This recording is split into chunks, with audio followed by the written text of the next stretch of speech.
नमस्कार, मैं हूं दीपाली राणा। आप देख रहे हैं पार्ट ब्रेकफास्ट। नया कारोबारी हफ्ता है और अच्छी बात यह है कि इस हफ्ते की शुरुआत में ही जो संकेत मिल रहे हैं वो बेहतर मिल रहे हैं तमाम विदेशी बाजारों से।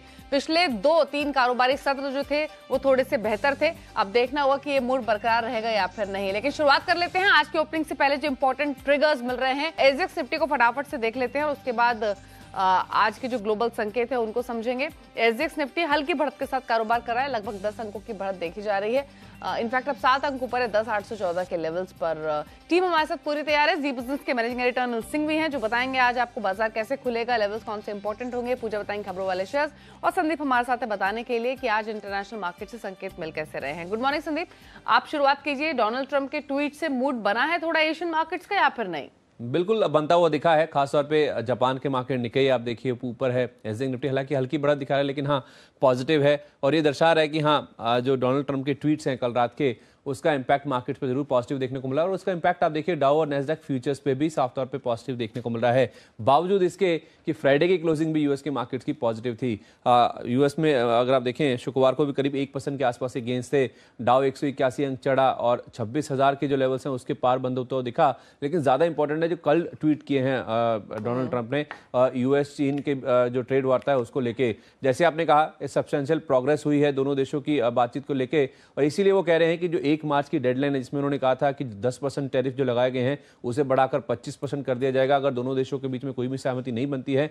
अब वो कह रहे हैं कि ये जो डेडलाइन है 1 मार्च की इसमें टैरिफ बढ़ने थे उस डेडलाइन को वो आगे बढ़ाने के लिए तैयार हैं क्योंकि प्रोग्रेस काफी ज्यादा हुई है। इनफैक्ट दिवाली आपको याद होगा बीते हफ्ते में हम बातचीत कर रहे थे कि दोनों देशों के बीच में जो एमओयूज साइन होने का सिलसिला है वो शुरू हो चुका है। चाइना के जो वाइस प्रीमियर है वो यूएस में गए हुए हैं और इनफैक्ट खबरें ऐसी भी हैं कि शुक्रवार को डोनाल्ड ट्रंप और जो चाइना के वाइस प्रीमियर हैं उनके बीच में भी बातचीत हुई है, उनके बीच में बैठक हुई है। उसके बाद जो डोनाल्ड ट्रंप के ट्वीट हैं वो अपने आप में काफी सूदिंग है। ये ग्लोबल मार्केट के लिहाज से देखा जाए तो काफी राहत बड़ी बात है जिस वजह से आप देखिए आज जो एशियन मार्केट की शुरुआत है वो पॉजिटिव टोन के साथ हुई है। शुक्रवार को यूएस पॉजिटिव बंद हुआ और उसके साथ साथ यूरोपियन मार्केट भी पॉजिटिव बंद होते दिखे थे। आधे % के आसपास की मजबूती वहां पे भी थी।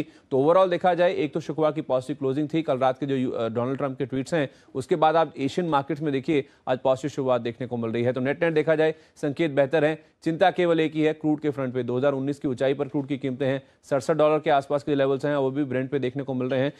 क्योंकि आप देखिए जो ट्रेड वार्ता अगर पॉजिटिव साइड पे जाती है तो उससे फिर मांग बढ़ने की जो बातचीत है वो कहीं ना कहीं क्रूड को रिफ्लेक्ट करती हुई दिखेगी। तो ओवरऑल देखा जाए संकेत अच्छे हैं, केवल क्रूड एक दिक्कत की बात है। ठीक है, क्रूड को हटाकर देखें तो संकेत बेहतर लिख रहे हैं और जिस ट्वीट की अभी संदीप ने बात की वो ट्वीट इनफैक्ट काफी इंटरेस्टिंग है डोनाल्ड ट्रंप की ओर से, जिसमें उन्होंने साफ तौर पे कहा है कि सब्सटेंशियल प्रोग्रेस उन्होंने की है चाइना के साथ बातचीत करने के लिए। साथ ही उन्होंने ये भी कहा कि जो 1 मार्च से वो टैरिफ लगाने वाले थे अब वो उसको एक्सटेंड करेंगे और जल्द ही वो एक समिट प्लान कर रहे हैं शी जिनपिंग और अपने लिए फ्लोरिडा में, ताकि एक अग्रीमेंट को कंक्लूड कर सके इस पूरे ही मुद्दे को लेकर। तो ये डेफिनेटली बेहतर संकेत हैं। अब देख लीजिए कि पिछले सत्र में यानी शुक्रवार के सत्र में संस्थागत निवेशकों ने क्या किया।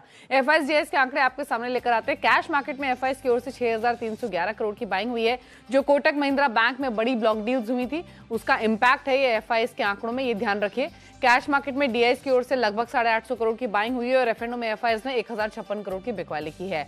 अब इंडेक्स फ्यूचर्स इंडेक्स ऑप्शंस के आंकड़े भी देखिए। इंडेक्स फ्यूचर्स एफआईएस ने 76 करोड़ खरीदे हैं, इंडेक्स ऑप्शंस खरीदे 6 करोड़ के और स्टॉक फ्यूचर्स में 1086 करोड़ के आसपास की बिकवाली की गई है। लेकिन इन संकेतों के दम पर शुरुआत कैसी होगी और लेवल्स कौन से इंपॉर्टेंट होंगे ये जान लेते रुक करते हैं हमारे स्पेशल सेगमेंट का, जहाँ रोज हम बात करते हैं जी बिजनेस के मैनेजिंग एडिटर अनिल सिंह से।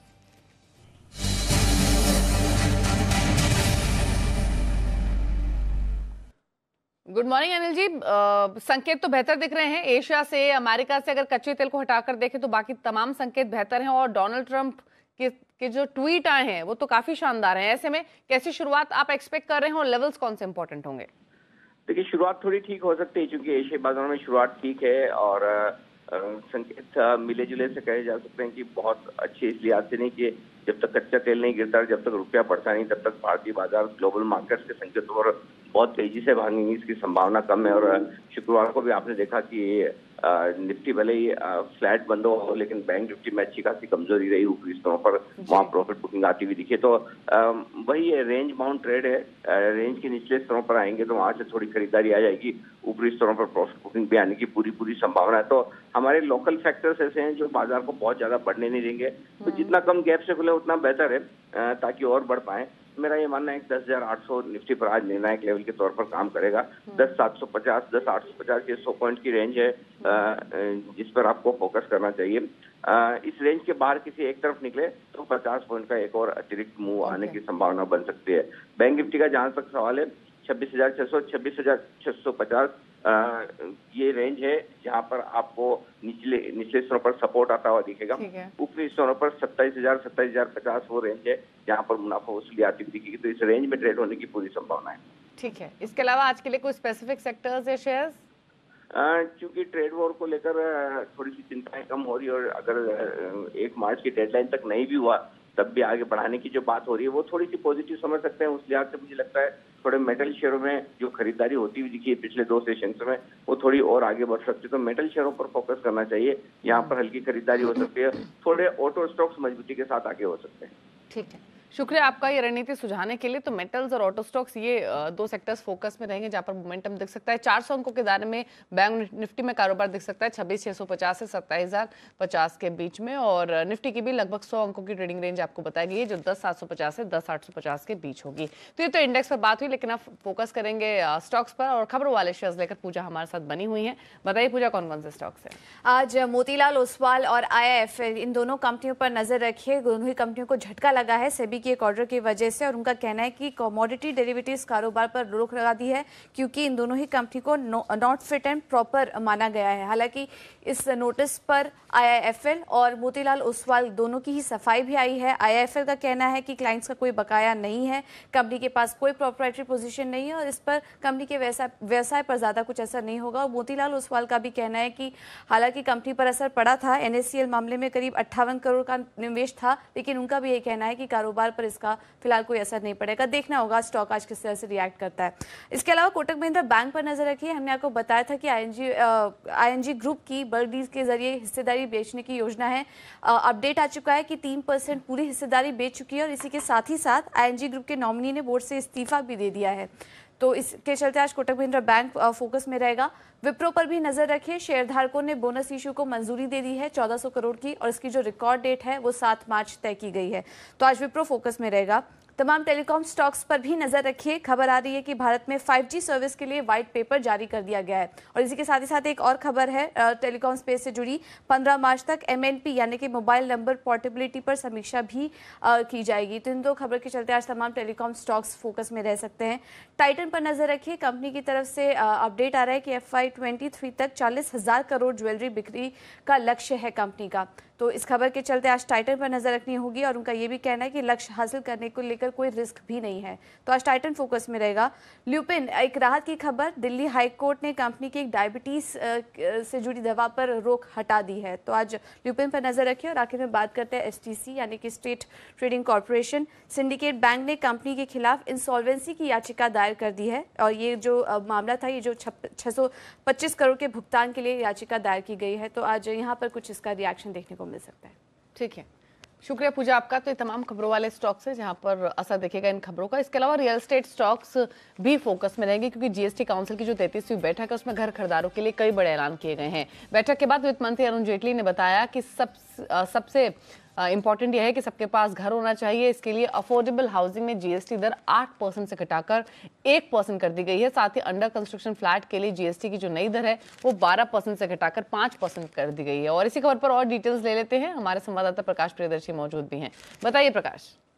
GST काउंसिल ने नॉन अफोर्डेबल सेगमेंट में जो GST की दर है उसको 12% से कम करके 5% करने का फैसला किया है। वहीं अफोर्डेबल सेगमेंट में जो GST की दर है उसको 8% से कम करके 1% करने का फैसला किया है। जाहिर तौर पे होम बायर्स को बड़ी राहत मिलने जा रही है। इसके अलावा ज़्यादा से ज़्यादा लोगों को इसका फ़ायदा मिले, ज़्यादा से ज़्यादा लोग अफोर्डेबल हाउसिंग सेगमेंट में आएँ और इसका फ़ायदा उठाएँ। इसके लिए जो अफोर्डेबल हाउसिंग सेगमेंट का जो क्राइटेरिया है, जो डेफिनेशन है, उसमें भी बदलाव किया गया है और कारपेट एरिया के आधार पर जो मेट्रो सिटीज़ हैं उसके लिए 60 स्क्वायर मीटर का फार्मूला तय किया गया है, और साथ ही साथ जो नॉन मेट्रो सिटीज हैं उसके लिए 90 मीटर है। हालांकि दोनों ही कंडीशन घर की कीमत 45 लाख रुपए से है।